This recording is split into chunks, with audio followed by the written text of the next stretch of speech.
வணக்கம், welcome to bonus kitchen. இன்னைக்கு நம்ம சேனல்ல அவல் பாயாசம் எப்படி செய்யறதுன்னு பார்க்க போறோம். வாங்க வீடியோக்குள்ள போகலாம். பாயாசம் செய்யறதுக்கு ஸ்டவ் ஆன் பண்ணிட்டு ஒரு கடாய் வச்சுக்கலாம். கடாய் சூடானதும் 2 டேபிள் ஸ்பூன் அளவுக்கு நெய் சேர்த்துக்கலாம். நெய் நல்லா சூடாயிடுச்சு. இப்போ பாயாசத்துக்காக கொஞ்சம் முந்திரி திராட்சையை நம்ம வறுத்து எடுத்துக்கலாம்.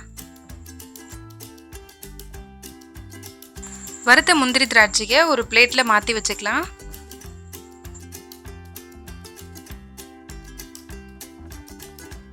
அதே பேன்ல 1 கப் அளவுக்கு அவல் எடுத்துக்கோங்க. நான் இன்னைக்கு வெள்ளை அவல் தான் சேர்த்திருக்கேன். சிகப்பு அவல் இருந்தா அதுல கூட நம்ம பாயாசம் செய்யலாம்.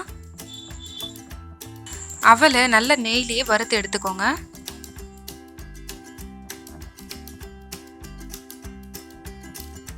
அவலை நல்லா வறுத்தாச்சு. இப்போ இதுல 3 கிளாஸ் அளவுக்கு பால் சேர்த்துக்கிறேன். 1 பங்கு அவல் எடுத்துக்கிட்டிங்கன்னா 3 பங்கு பால் சேர்த்துக்கோங்க. அப்பதான் பாயாசம் ரொம்ப கெட்டியா இல்லாம கரெக்டான கன்சிஸ்டன்சில இருக்கும்.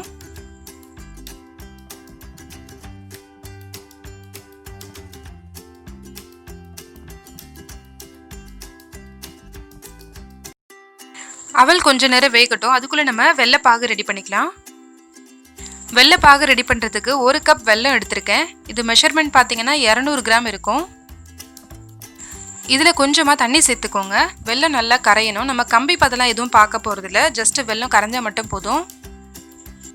வெல்லத்துக்கு பதிலா சர்க்கரை சேர்த்து கூட அவல் பாயாசம் செய்யலாம். ஆனா வெல்லம் சேர்த்து செய்யும்போது டேஸ்ட் ரொம்ப நல்லா இருக்கும்.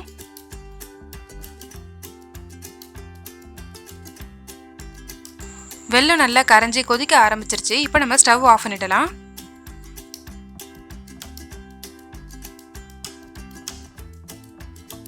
அவல் நல்லா வெந்துருச்சு. இப்போ இது கூட 2 டேபிள் ஸ்பூன் அளவுக்கு கண்டென்ஸ்ட் மில்க் சேர்த்துக்கிறேன். பாயாசத்துக்கு கண்டென்ஸ்ட் மில்க் சேர்த்து செஞ்சா பாயாசம் ரொம்ப சூப்பரா இருக்கும். அதனால தான் நான் சேர்த்துருக்கேன். இது ஆப்ஷனல் தான். நீங்க வேண்டாம் அப்படின்னு நினைச்சீங்கன்னா இதை ஸ்கிப் பண்ணிடலாம். கண்டென்ஸ்ட் மில்க் சேர்த்துட்டு நல்லா மிக்ஸ் பண்ணி விட்டுருங்க. கண்டென்ஸ்ட் மில்க் ரொம்ப ஈஸியாக எப்படி செய்கிறது அப்படின்ற வீடியோவும் போட்டிருக்கேன். வீடியோவோட லிங்க்கை டிஸ்கிரிப்ஷன் பாக்ஸில் கொடுத்துருக்கேன், நீங்கள் பார்த்துக்கோங்க. இப்போ நம்ம ரெடி பண்ணி வச்சிருக்கிற வெள்ளை கரைசலை வடிகட்டி பாலில் சேர்த்துக்கலாம். வெள்ளை சேர்த்துட்டு நல்லா ஒரு முறை மிக்ஸ் பண்ணி விட்டுருங்க.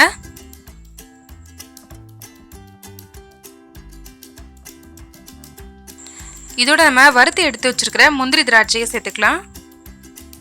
வாசனைக்காக கொஞ்சம் ஏலக்காய் தூள் சேர்த்துக்கோங்க. டேஸ்டான அவல் பாயாசம் ரெடி ஆயிடுச்சு. நீங்களும் உங்க வீட்டில் செஞ்சு பாருங்க.